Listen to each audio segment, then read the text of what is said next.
Bapak Ibu Saudara yang kekasih dalam Tuhan kita Yesus Kristus. Selamat pagi. Shalom. Salam sejahtera untuk kita semua. Sebelum kita memulai ataupun melanjutkan aktivitas di pagi hari ini, kita akan disegarkan oleh kebenaran firman Tuhan. Mari kita berdoa. Tuhan Allah Bapa di sorga, kami datang mengucap syukur karena kasih setia Tuhan dalam kehidupan kami. Menyertai kami, memberkati kami, memberikan kami lagi hari yang baru untuk kami memulai atau melanjutkan aktivitas pekerjaan kami. Sebelumnya Tuhan, kami akan mendengarkan firman-Mu. Kuasai kami dengan Roh-Mu yang kudus, agar kami memahami kehendak Tuhan di dalam firman yang kami baca. Berfirmanlah ya Tuhan, kami siap mendengar. Dalam nama Yesus. Amin. Bapak Ibu, saya mengajak kita semua membaca Alkitab dari Perjanjian Baru, Kisah Para Rasul pasal 8 ayat 9 sampai ayat 25. Kisah 8 ayat 9 sampai ayat 25, firman Tuhan berbunyi demikian. Seorang yang bernama Simon telah sejak dahulu melakukan sihir di kota itu dan mentajukkan rakyat Samaria, serta berlagak seolah-olah ia seorang yang sangat penting. Semua orang besar kecil mengikuti dia dan berkata, orang ini adalah kuasa Allah yang terkenal sebagai kuasa besar. Dan mereka mengikutinya karena sudah lama ia mentakjubkan mereka oleh perbuatan sihirnya. Tetapi sekarang mereka percaya kepada Filipus yang memberitakan Injil tentang kerajaan Allah dan tentang nama Yesus Kristus, dan mereka memberi diri mereka dibaptis baik laki-laki maupun perempuan. Simon sendiri juga menjadi percaya, dan sesudah dibaptis ia senantiasa bersama-sama dengan Filipus dan takjub ketika ia melihat tanda-tanda dan mujizat-mujizat besar yang terjadi. Ketika rasul-rasul di Yerusalem mendengar bahwa tanah Samaria telah menerima firman Allah, mereka mengutus Petrus dan Yohanes ke situ. Setibanya di situ, kedua rasul itu berdoa supaya orang-orang Samaria itu beroleh Roh Kudus. Sebab Roh Kudus belum turun di atas seorang pun di antara mereka, karena mereka hanya dibaptis dalam nama Tuhan Yesus.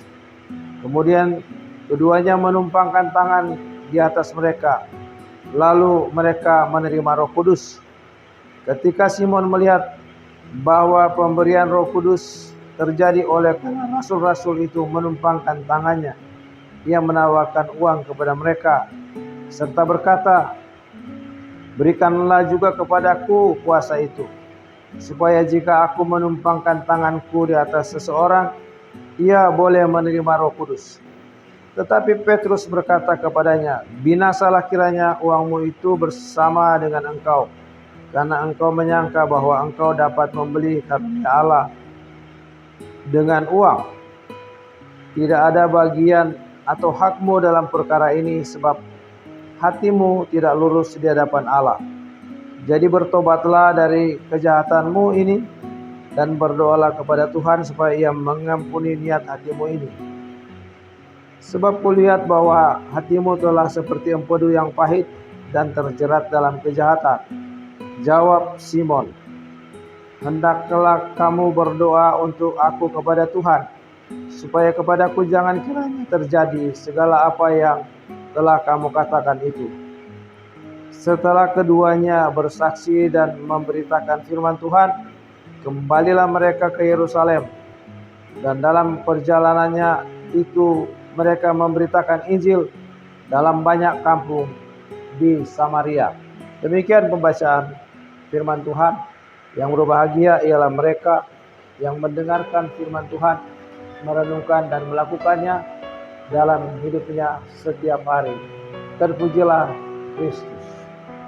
Bapak Ibu Saudara-saudara yang kekasih dalam Tuhan kita Yesus Kristus, setelah murid-murid Yesus menerima Roh Kudus pada hari Pentakosta, mulailah mereka memberitakan Injil sesuai dengan firman Tuhan. Di dalam Kisah Para Rasul pasal 1 ayat 8 yang berbunyi demikian. Sebab kamu akan menerima kuasa kalau Roh Kudus turun ke atas kamu, dan kamu akan menjadi saksiku di Yerusalem, di seluruh Yudea, Samaria, dan sampai ke ujung bumi. Itu firman Tuhan. Dan itu benar-benar terjadi, saudara-saudara, di dalam Kisah Para Rasul pasal 2. Ketika semua orang Yahudi di seluruh dunia berkumpul di Yerusalem untuk merayakan hari raya Pentakosta agama Yahudi, maka Roh Kudus turun ke atas rasul-rasul dan mereka memulai memberitakan Injil di dalam Bait Allah itu di Yerusalem. Kalau awalnya murid-murid itu, walaupun sudah berulang kali Yesus menampakkan diri kepada mereka ketika bangkit dari antara orang mati, selama 40 hari Yesus beberapa kali menampakkan diri kepada murid-murid, tetapi mereka masih takut untuk memberitakan Injil. Kalaupun mereka berkumpul secara sembunyi-sembunyi di dalam rumah yang mereka kontrak dengan pintu yang terkunci rapat. Tetapi saudara-saudara, hal yang luar biasa terjadi ketika hari Pentakosta. Roh Kudus turun. Murid-murid yang tadinya hanya berkumpul takut-takut terhadap orang Yahudi, tetapi pada saat itu di perayaan Pentakosta Yahudi, mereka berani memberitakan Injil Yesus Kristus. Mereka berani memberitakan Yesus yang mati dan bangkit untuk menyelamatkan umat manusia. Dan dalam kesaksian Kisah Para Rasul bahwa hari itu jumlah mereka bertambah 3.000 orang. Dan ada 3.000 orang yang percaya dan memberi diri dibaptis dalam nama Tuhan Yesus. Nah, saudara-saudara yang dikasihi Tuhan, Injil terus menyebar, mulai dari Yerusalem sesuai dengan firman Tuhan. Yerusalem di seluruh tanah Yudea. Yudea itu ibu kotanya Yerusalem. Kemudian lanjut ke Samaria, Israel Utara, dan sampai ke ujung bumi. Saudara-saudara, Filipus memberitakan Injil dalam pembacaan kita. Filipus memberitakan Injil di Samaria. Di kota Samaria ada seorang yang bernama Simon menjadi tukang sihir. Banyak orang percaya kepada Simon. Banyak orang menjadi pengikutnya karena dia tukang sihir yang handal. Namun ketika Filipus datang ke Samaria memberitakan Injil, banyak orang pengikut Simon ini, pengikut Simon tukang sihir, percaya kepada Yesus. Bahkan Simon pun menjadi percaya. Karena selain memberitakan Injil, Filipus juga melakukan banyak mujizat sesuai dengan firman Tuhan di dalam Injil Markus pasal 16. Markus pasal 16, firman Tuhan berkata bahwa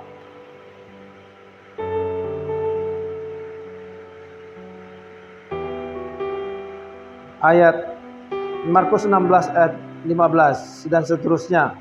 Lalu ia berkata kepada mereka, pergilah ke seluruh dunia, beritakanlah Injil kepada segala makhluk. Siapa yang percaya dan dibaptis akan diselamatkan, tetapi siapa yang tidak percaya akan dihukum. Tanda-tanda ini akan menyertai orang-orang yang percaya. Mereka akan mengusir setan-setan demi namaku. Mereka akan berbicara dalam bahasa-bahasa yang baru bagi mereka. Mereka akan memegang ular, dan sekalipun mereka minum racun maut, mereka tidak akan mendapat celaka. Mereka akan meletakkan tangannya atas orang sakit, dan orang itu akan sembuh. Itu yang dilakukan oleh Filipus di kota Samaria, memberitakan Injil disertai dengan mujizat-mujizat yang Tuhan lakukan. Dan tukang sihir pun, seorang tukang sihir yang kaliber yang bernama Simon, menjadi percaya kepada Yesus. Nah, saudara-saudara yang dikasihi Tuhan, Yesus berkata bahwa segala kuasa telah diberikan kepadaku, baik di sorga maupun di bumi, di dalam Matius pasal 28 ayat 18. Karena itu pergilah, jadikanlah semua bangsa muridku, baptislah mereka dalam nama Bapa dan Anak dan Roh Kudus, dan ajarlah mereka melakukan segala sesuatu yang telah kuperintahkan kepadamu. Dan ketahuilah, aku menyertai kamu senantiasa sampai akhir zaman. Tuhan menyertai hamba-Nya, Tuhan menyertai rasul-rasulnya, Tuhan menyertai pelayan-pelayannya dalam tugas memberitakan Injil, sehingga tidak ada kuasa yang mampu untuk mengalahkan kuasa Tuhan. Termasuk dalam pembacaan kita tadi, Kisah Para Rasul pasal 8 ayat 9 sampai 25. Seorang tukang sihir kaliber, Simon, pun percaya kepada Yesus karena melihat tanda-tanda mujizat yang dilakukan oleh Filipus, Rasul Yesus Kristus, yang memberitakan Injil di kota Samaria. Saudara-saudara, percayalah kepada Tuhan, andalkan Tuhan dalam hidup, karena Dia akan menyertai hidup kita sesuai dengan janji firman-Nya. Tuhan memberkati. Amin. Mari kita berdoa. Kami mengucap syukur kepada-Mu Tuhan, karena Tuhan sudah menyapa kami lewat pembacaan dan pemberitaan firman Tuhan yang kudus.